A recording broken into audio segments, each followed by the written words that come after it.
Glorificado sea el nombre de Dios por esta preciosa oportunidad que una vez más nos concede para dar inicio a la lectura de la palabra de Dios. Para hoy corresponden los capítulos 21, 22 y 23 del libro del profeta Isaías.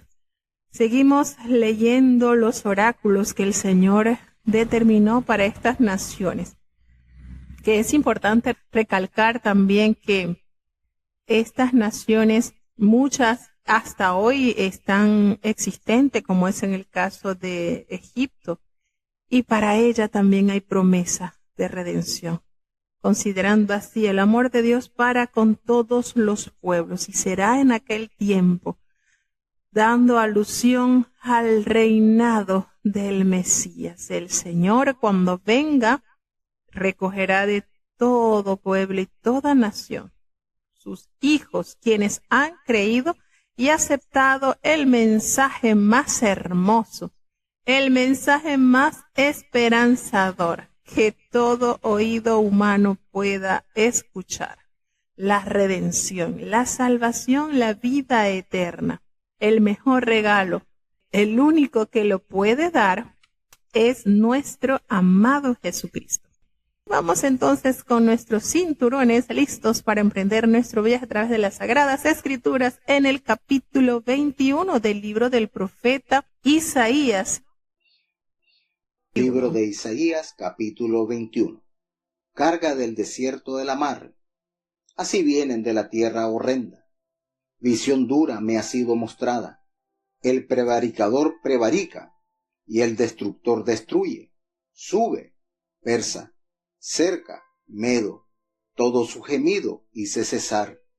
Por tanto mis lomos se han llenado de dolor, angustias se apoderaron de mí, como angustias de mujer de parto. Agobiéme oyendo, y al ver heme espantado. Pasmosa en mi corazón, el horror me ha intimidado, la noche de mi deseo se me tornó en espanto. Pon la mesa, mira de la atalaya, come. Bebe, levantaos, príncipes, ungid el escudo.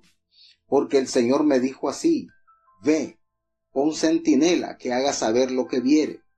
Y vio un carro de un par de caballeros, un carro de asno y un carro de camello.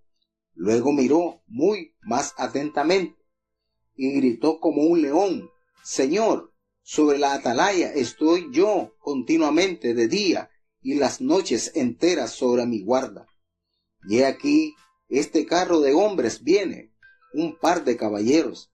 Después habló y dijo: cayó Babilonia, y todos los ídolos de sus dioses quebrantó en tierra. Trilla mía y paja de mi era, os he dicho lo que oí de Jehová de los ejércitos, Dios de Israel. Carga de Duma, danme voces de Seir, guarda, ¿queda la noche?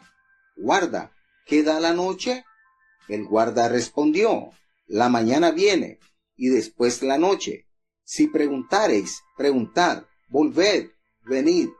Carga sobre Arabia. En el monte tendréis la noche en Arabia, oh caminantes de Dedanín. Salid a encontrar al sediento, llevadle aguas. Moradores de tierra de Tema, socorred con su pan al que huye.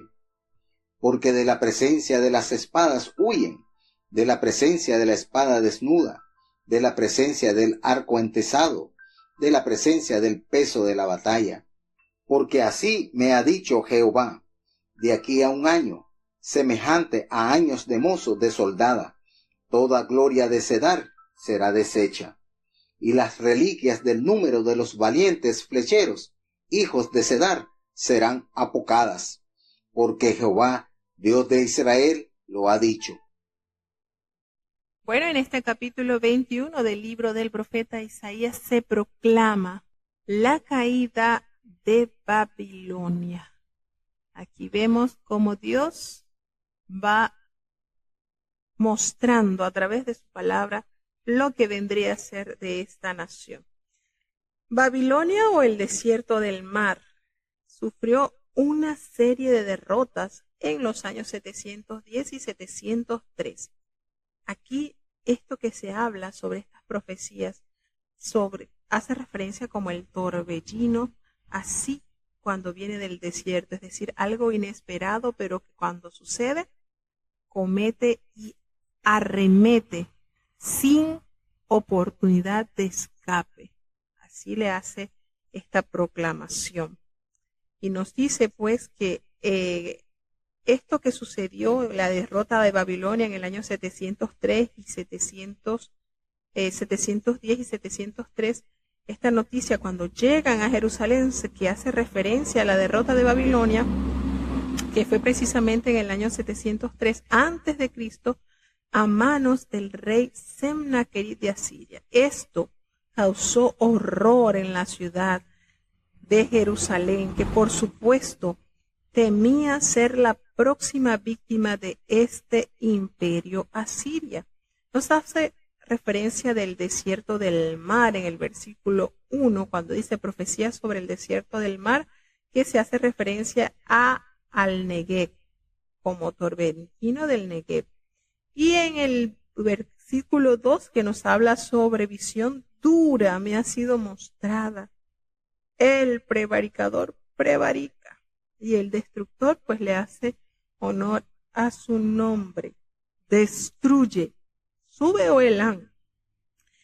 Elán media hace alusión a los medos y a los persas, que de cierta forma apoyaban a Siria para estas batallas. Tenemos entonces en el versículo 3 al 10 lo que hace referencia el profeta. Mis lomos se han llenado de dolor, angustia se apoderaron de mí, y lo hace similar a los dolores que sufre una mujer cuando está en el proceso del parto. Dice que lo agobió oyendo y el ver esto le espantaba. Entonces, la respuesta emocional del profeta Isaías expresaba sin duda alguna la preocupación de que a Jerusalén le pasara exactamente lo mismo que le pasó a Babilonia. Tenemos entonces cómo en este capítulo también hace proclamación contra Edom. Recordemos que los edomitas, descendientes de Esaú, hace referencia sobre Duma, que es igual a Esaú, Edom. Y esto también, por supuesto, se detalla en el libro del profeta Abdías en los versículos 10 y 11.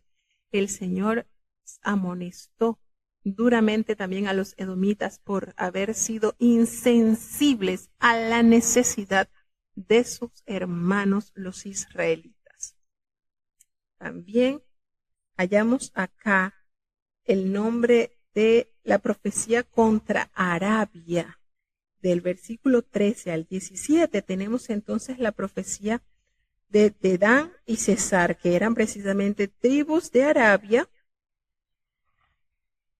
Tema era también una ciudad muy importante, una ciudad oasis, importantísima en Arabia, y esta también sería invadida, caería en manos de los asirios durante años. Durante muchos años, ellos fueron combatidos, los árabes, por los asirios.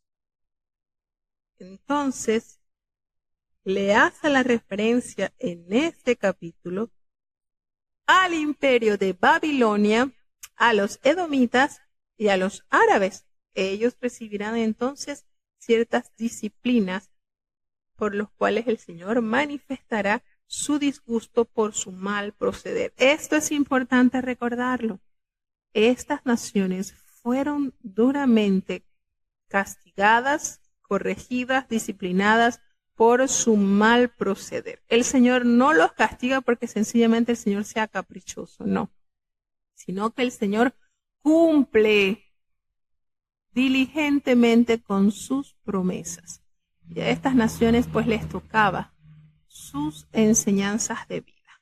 Seguimos avanzando, es el capítulo 22, la proclamación contra Jerusalén. ¿Qué le iba a pasar a esta ciudad? Vamos a ver, escuchemos. Libro de Isaías, capítulo 22. Carga del valle de la visión. ¿Qué tienes ahora? ¿Que toda tú te has subido sobre los terrados? Tú, llena de alborotos, ciudad turbulenta, ciudad alegre.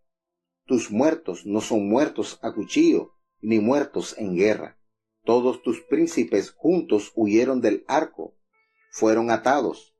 Todos los que en ti se hallaron, fueron atados juntamente, aunque lejos se habían huido. Por esto dije, dejadme, lloraré amargamente, no os afanéis por consolarme de la destrucción de la hija de mi pueblo, porque día es de alboroto y de huella, y de fatiga por el Señor Jehová de los ejércitos en el valle de la visión, para derribar el muro y dar grita al monte. Y Elán tomó aljaba en carro de hombres y de caballeros, y Chir descubrió escudo. Y acaeció que tus hermosos valles fueron llenos de carros, y los de a caballo acamparon a la puerta. Y desnudó la cobertura de Judá, y mirasteis en aquel día hacia la casa de armas del bosque, y visteis las roturas de la ciudad de David, que se multiplicaron, y recogisteis las aguas de la pesquera de abajo, y contasteis las casas de Jerusalén, y derribasteis casas para fortificar el muro, e hicisteis foso entre los dos muros con las aguas de la pesquera vieja, y no tuvisteis respeto al que la hizo, ni mirasteis de lejos al que la labró. Por tanto, el Señor, Jehová de los ejércitos, llamó en este día a llanto y a endechas, a mesar y a vestir saco. Y he aquí gozo y alegría, matando vacas y degollando ovejas, comer carne y beber vino, diciendo, comamos y bebamos, que mañana moriremos. Esto fue revelado a mis oídos de parte de Jehová de los ejércitos, que este pecado no os será perdonado hasta que muráis, dice el Señor, Jehová de los ejércitos. Jehová de los ejércitos dice así, ve, entra a este tesorero, a Sebna, el mayordomo, y dile, ¿qué tienes tú aquí, o a quién tienes tú aquí? Que labraste aquí sepulcro para ti, como el que en lugar alto labra su sepultura, o el que esculpe para sí morada en una peña. He aquí que Jehová te transportará en duro cautiverio, y de cierto te cubrirá el rostro. Te echará a rodar con ímpetu, como a bola por tierra larga de términos. Allá morirás, y allá estarán los carros de tu gloria, oh vergüenza de la casa de tu Señor. Y arrojarte he de tu lugar, y de tu puesto te empujaré. Y será que, en aquel día, llamaré a mi siervo, Eliacim, hijo de Hilcías, y vestirélo de tus vestiduras, y le fortaleceré con tu talabarte, y entregaré en sus manos tu potestad, y será padre al morador de Jerusalén y a la casa de Judá. Y pondré la llave de la casa de David sobre su hombro, y abrirá, y nadie cerrará, cerrará, y nadie abrirá. E hincarélo como clavo en lugar firme, y será por asiento de honra a la casa de su padre. Y colgarán de él toda la honra de la casa de su padre, los hijos y los nietos, todos los vasos menores, desde los vasos de beber hasta todos los instrumentos de música.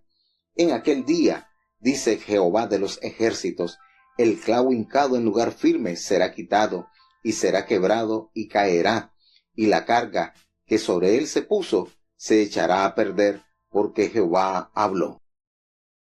Bueno, también a Jerusalén le toca corrección. ¿Y por qué tipo de corrección? El Señor nos dice la palabra de Dios que el juicio comienza por casa.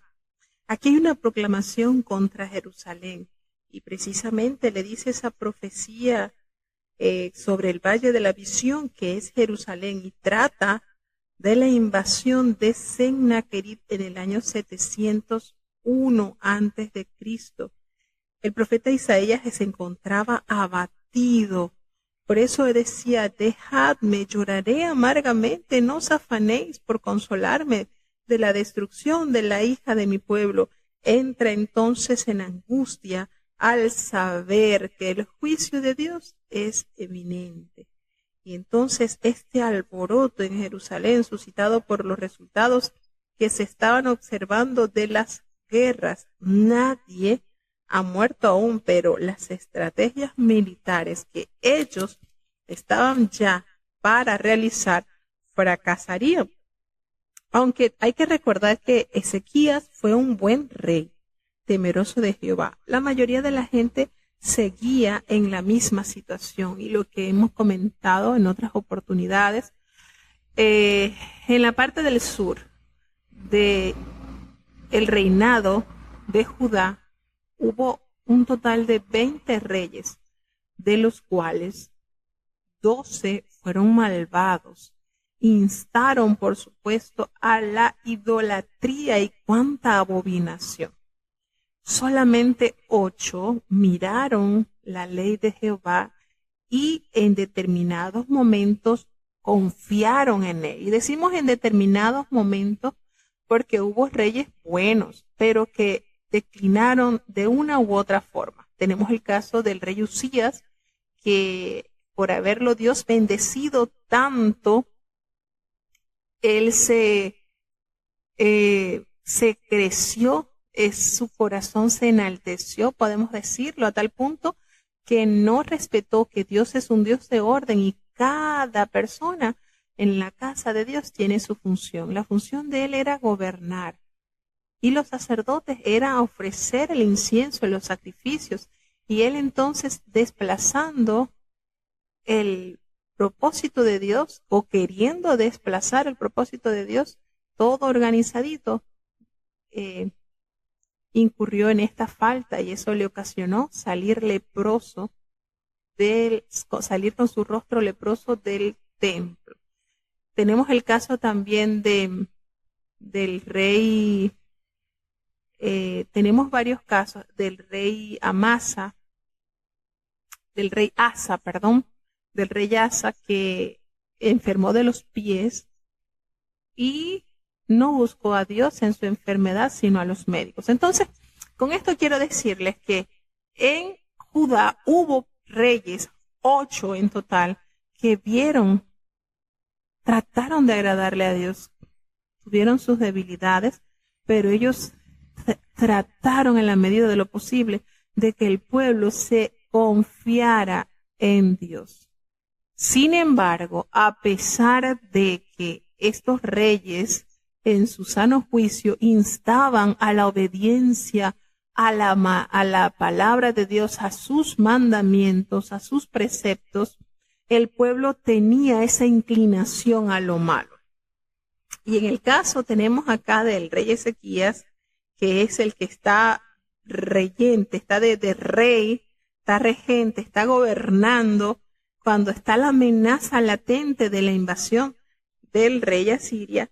Él era un rey bueno, él procuró buscar esa comunión entre Dios y su pueblo. Recordamos a través de la historia esa Pascua que se celebró, no por 7 días, por 14 extendió esa celebración y él usó estrategia y no solamente por acercar a los del reino de Judá, del reino del sur, también instó a los del reino del norte que se volvieran a Jehová.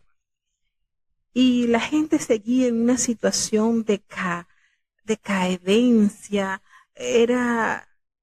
quizás aceptaban los sacrificios y algo, pero ya lo hacían de manera mecanizada, no había ese sentir, ese querer, esa necesidad, porque cuando nosotros reconocemos nuestra condición, entonces surge en nuestras vidas una necesidad de aprovechar la oportunidad que Dios a todos brinda, porque esto es lo maravilloso, Dios a todos nos brinda esa oportunidad de reconciliación y de la restauración. Entonces esta situación estaba tan fea, así como cuando estaba gobernando Acaz. Y recordemos también reyes del sur que fueron malvados. Tenemos a Manasés, que gobernó 55 años, y 50 años fueron de oprobio, de maldad, de abominación terrible. ¿Y qué de generaciones no se levantan en 50 años? ¿Y cuánta malformación se hace en 5 décadas? Entonces fueron situaciones que el pueblo estuvo envuelto a causa también de sus dirigentes, sus gobernadores, sus reyes, sus sacerdotes. O sea, hubo una degradación espiritual en el pueblo de Dios. Entonces, a pesar de esto, pues Dios permitiría una invasión a Siria que no sufrirían completamente, que no triunfarían completamente los asirios, pero que produciría, que causaría muchos perjuicios a Judá y a Jerusalén. Entonces tenemos acá Elán y Kir, que Sennacherib había organizado un ejército internacional. En el libro de Segunda de Crónicas, en el capítulo 32, se consigna la construcción de un túnel, de un acueducto elaborado en la época del mandato del rey Ezequías. Y eso lo usaron, o fue la manera de poder esquivar, de poder frustrar. Fue una manera de frenar los planes de Sennacherib, porque eso podía permitirle a los reinos invasores que ellos envenenaran las fuentes de agua del país que iban a invadir. En este caso serían los asirios contra Jerusalén. Entonces, usando de astucia, usando de herramientas, Ezequías, junto con sus ingenieros, construyen un túnel que impediría que eso pudiese pasar. Esto también se detalla en Reyes también, Crónicas, Reyes. Esto también lo califica de una acción muy responsable de los preparativos militares de Jerusalén. Ellos procuraron de manera humana impedir estas invasiones. Sin embargo, Isaías ofrece una visión del pecado de sus habitantes, quienes obraban sin confiar en Dios. Así nos revela la palabra de Dios. No tuvisteis respeto al que lo hizo. Ezequías sí se volvió a Dios más tarde, por supuesto, pero aquí nosotros notamos que habían ellos confiado en su capacidad. Habían ellos tomado esa expresión que es muy conocida también, que lo detalla en el versículo 13, y aquí dice, desde el versículo 12 vamos a leer, que dice: por tanto, el Señor Jehová de los ejércitos llamó en este día a llanto y a endechas, a raparse el cabello y a vestir cilicio. El Señor los llamó, los convocó a que buscaran el rostro de Jehová en completa sumisión, en completa humillación. ¿Y cuál fue el resultado de este pueblo?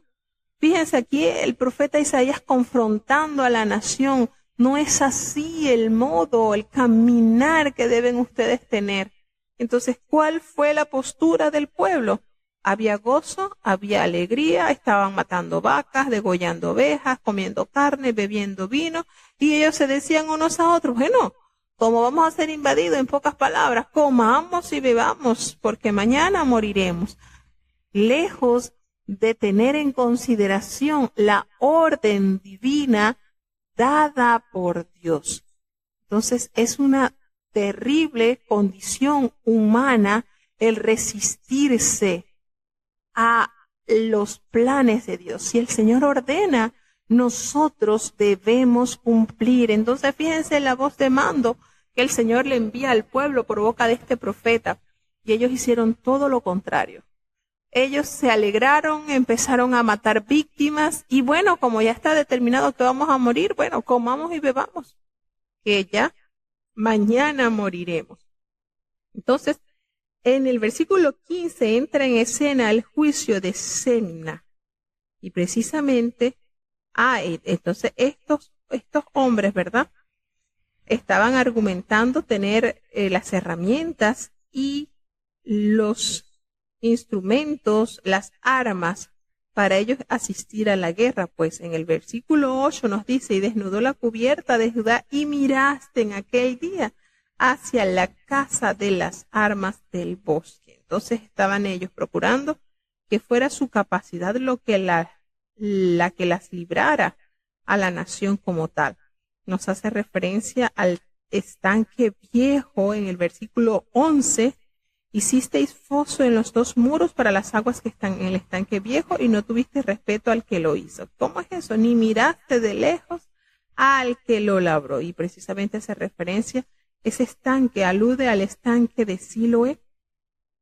En cuanto a Sebna, este era el tesorero del rey y sobre él recayó el juicio de parte de Dios porque él no confió en Dios. Sencillamente él tenía una falta de confianza hacia Dios y esto, por supuesto, traería consecuencias tanto para él como para el pueblo. Entonces el Señor acá, aludiéndole las calamidades que le vendrían, dice: el juicio de Sebna, Jehová de los ejércitos, dice así: ve, entra este tesorero, el Sebna, al mayordomo, y dile. Y miren las preguntas que le da a este tesorero, que también era se conoce también como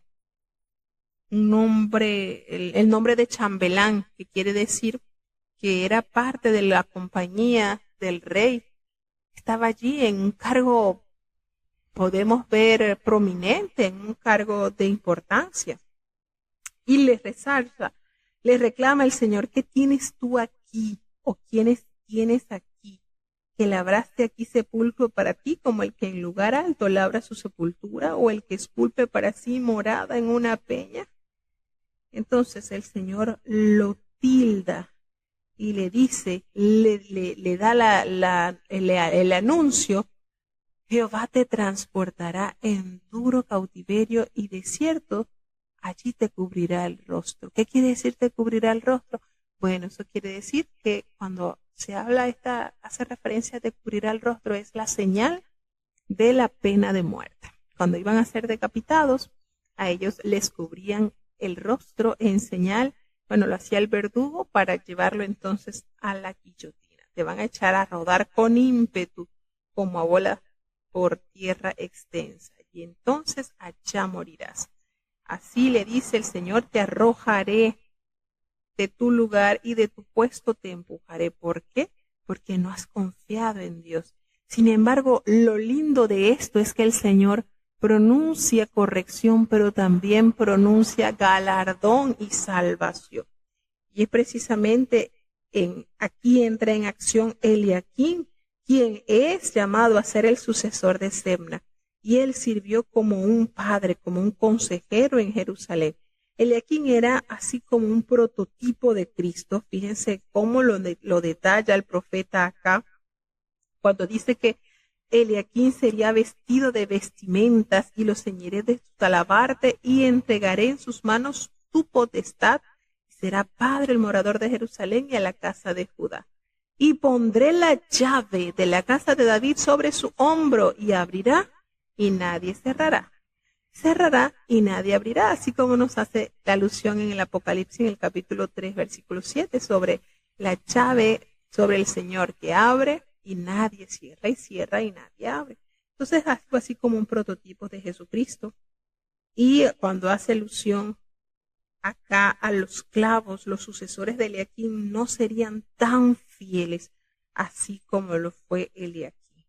Y entonces ellos sí pasarían por dificultad. En aquel día, el clavo hincado en el lugar firme, allí donde se cree está engreído, ese será quitado y será quebrado y va a caer. La carga sobre él se echará a perder porque Dios lo ha determinado. Entonces aquí notamos cómo Dios está muy anuente de su pueblo, y aquellos líderes que persisten en no derramar su confianza a Dios tendrán un triste final, como es en el caso de Sebna. Pero siempre el Señor se ha provisto de siervos para un uso mayor. Y aquí entra en escena entonces este otro siervo llamado Eliaquim. Vamos a seguir entonces avanzando ya al capítulo 23 del libro del profeta Isaías. Libro de Isaías, capítulo 23. Carga de Tiro, aullad, naves de Tarsis, porque destruida es hasta no quedar casa, ni entrada de la tierra de Chitín le es revelado. Callad, moradores de la isla, mercader de Sidón, que pasando la mar te henchían. Su provisión era de las sementeras que crecen con las muchas aguas del Nilo, de la mies del río, fue también feria de gentes. Avergüénzate, Sidón, porque la mar, la fortaleza de la mar, habló diciendo: nunca estuve de parto, ni parí, ni crié mancebos, ni levanté vírgenes. En llegando la fama a Egipto, tendrán dolor de las nuevas de Tiro. Pasaos a Tarsis, aullad, moradores de la isla. ¿No era esta vuestra ciudad alegre, su antigüedad de muchos días? Sus pies la llevarán a peregrinar lejos. ¿Quién decretó esto sobre Tiro la coronada, cuyos negociantes eran príncipes, cuyos mercaderes eran los nobles de la tierra? Jehová de los ejércitos lo decretó, para envilecer la soberbia de toda gloria, y para abatir todos los ilustres de la tierra. Pasa cual río de tu tierra, oh hija de Tarsis, porque no tendrás ya más fortaleza. Extendió su mano sobre la mar, hizo temblar los reinos. Jehová mandó sobre Canaán que sus fuerzas sean debilitadas, y dijo: no te alegrarás más, oh tú, oprimida virgen, hija de Sidón. Levántate para pasar a Chidín, y aun allí no tendrás reposo. Mira la tierra de los caldeos, este pueblo no era. Asur la fundó para los que habitaban en el desierto. Levantaron sus fortalezas, edificaron sus palacios, él la convirtió en ruinas. Aullad, naves de Tarsis, porque destruida es vuestra fortaleza. Y acontecerá en aquel día que Tiro será puesta en olvido por 70 años, como días de un rey. Después de los 70 años cantará Tiro canción como de ramera. Toma arpa y rodea la ciudad, oh ramera olvidada, haz buena melodía, reitera la canción, porque tornes en memoria. Y acontecerá que al fin de los 70 años visitará Jehová a Tiro, y tornaráse a su ganancia, y otra vez fornicará con todos los reinos de la tierra sobre la haz de la tierra. Mas su negociación y su ganancia será consagrada a Jehová, no se guardará ni se atesorará, porque su negociación será para los que estuvieren delante de Jehová, para que coman hasta hartarse y vistan honradamente. Bueno, y de esta manera se cierran estos capítulos que se iniciaron desde el capítulo 13 del profeta Isaías hasta el 23. Esta cantidad de capítulos está enfocada en las naciones que serán corregidas, que recibirán lecciones por su mala manera de actuar. Y en el último escaloncito nos encontramos a nada más y nada menos que a Tiro. Y este lugar, pues, bastante conocido en las palabras de Dios. De hecho, Jesucristo visitó estos lugares. ¿Se recuerdan de Tiro y de Sidón? Donde el Señor hizo la obra en aquella mujer sirofenisa. Tenemos aquí entonces la proclamación contra Tiro, la profecía sobre Tiro. Y bueno, ya en este último capítulo que narra de los juicios sobre los pueblos, que son otros países, ¿verdad? Fuera de Israel, de Jerusalén. Tiro es una ciudad portuaria, así un puerto. Es otro nombre adjudicado a Fenicia. Y el poder marítimo era lo que movía el comercio en esa época, o por tener esta cualidad de ser un puerto, ¿verdad? Entonces, era el poder marítimo, era lo más fuerte que se trabajaba, que se lidiaba en los días del profeta Isaías. Su imperio se extendía por las costas del norte del África, quizás hasta España.